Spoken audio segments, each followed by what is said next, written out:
These are three things we do in everyday life so naturally that they feel like second nature. But according to the Stoics, they are things you should stop doing immediately. Number one, stop feeding your ego. The Stoics believed that pride is one of the greatest obstacles to growth.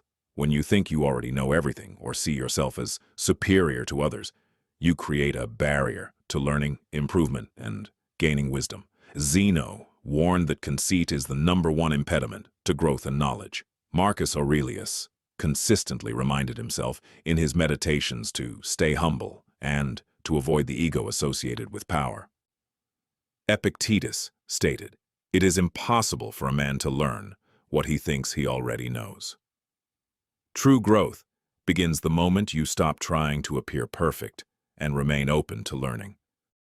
A proud young scholar once approached his master, boasting about all the books he had read and the praise he received in Athens.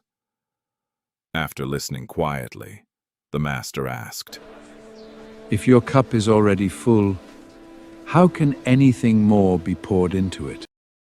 The scholar stood silent, realizing his pride had become the very thing keeping him from wisdom. Number two, stop expecting something in return. If you've done something good and someone benefited from it, that's great. And Marcus Aurelius taught that it should be enough. Marcus Aurelius wrote in his Meditations, "When you've done well and another has benefited by it, why, like a fool, do you look for a third thing on top? Credit for the good deed or a favor in return?" Too often people look for a third thing afterward: praise, recognition, gratitude, or a favor in return. But when kindness becomes transactional, its virtue is lost. The Stoics believed that doing the right thing is already its own reward. True generosity expects nothing back and finds peace simply in having made a positive difference. A young student once helped an elderly person carry heavy bags to the marketplace. Afterward, he waited quietly, hoping for thanks. The master noticed and asked, Why do you seem disappointed? He did not even thank me. Was helping him not already a good thing?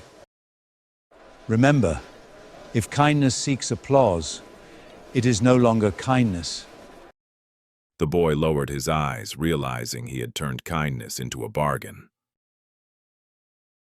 Number three, stop speaking without purpose. We have two ears and one mouth for a reason, as Epictetus reminded us. We have two ears and one mouth so that we can listen twice as much as we speak. The Stoics believed wisdom begins with listening rather than speaking. Too often people talk to seek attention, rather than listen to understand. Both Zeno and Epictetus taught that true strength comes from restraint, humility, and thoughtful silence.